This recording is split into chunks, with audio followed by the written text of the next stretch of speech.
That expanding foam worked pretty good. I think that's going to be watertight.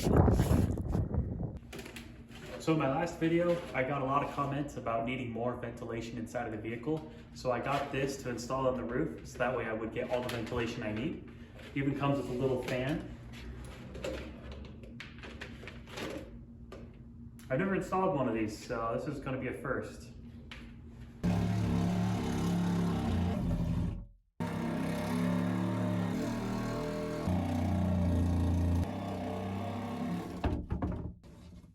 And now we have a hole in the roof.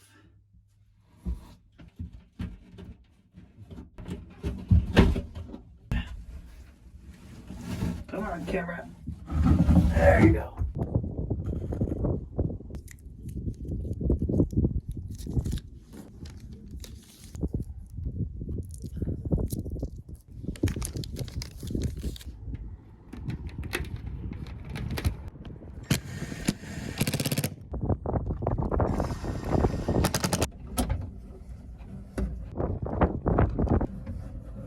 So after I installed the air vent on that car, I let it sit for about 3 weeks. I lost motivation to work on it because it was below freezing temperatures outside, raining and snowing, and when it finally became warm enough that I could work on it a little bit, I went inside of the car to find that that air vent was leaking, and it had been doing this for almost 3 weeks. So I knew I had to pull it back up and reseal it properly.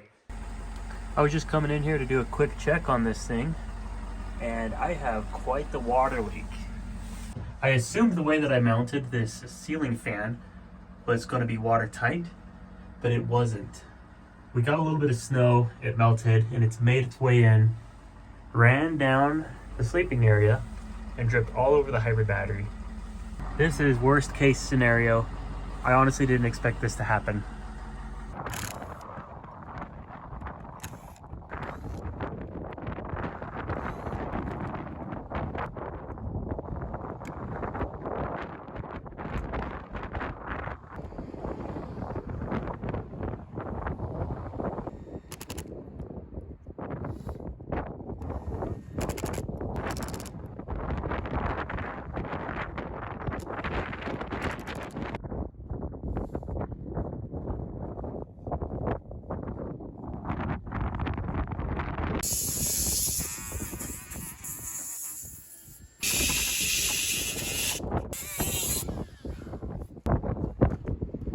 Camper has a problem. It looks pretty terrible on the outside.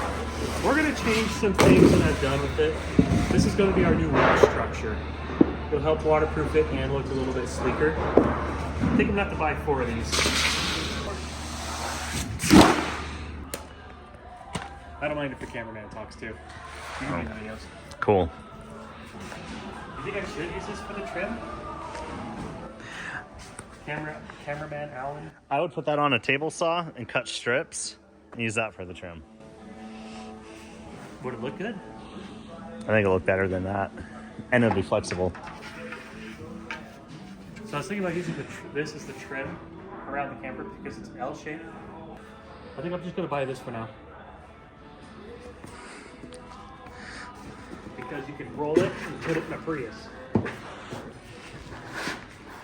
I should probably offer to help, but this is funnier. It's not that heavy. Let's get the card number.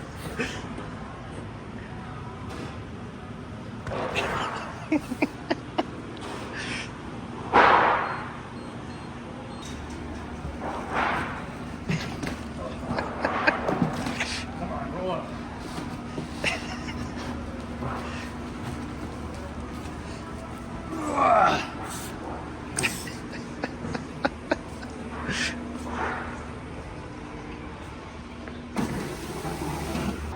When I take this to Sand Hollow, I want people to be like, whoa, is that a legit camper? I think when you take this to Sand Hollow, people are going to be like, why is that on top of a Prius? Yeah, and they're also going to say, why is that Prius lifted and off 33?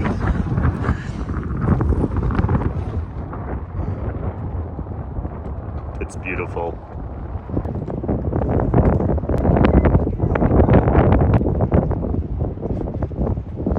So the forecast shows that it's going to rain tomorrow. I got to get this Prius back into the garage.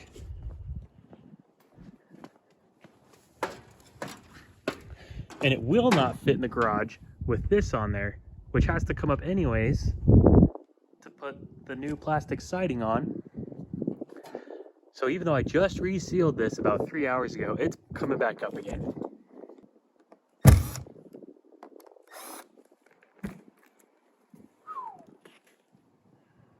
What a mess.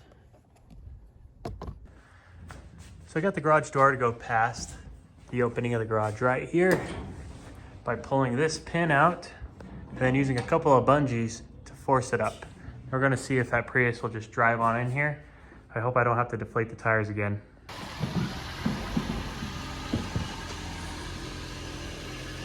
You're good. You're good. You're good.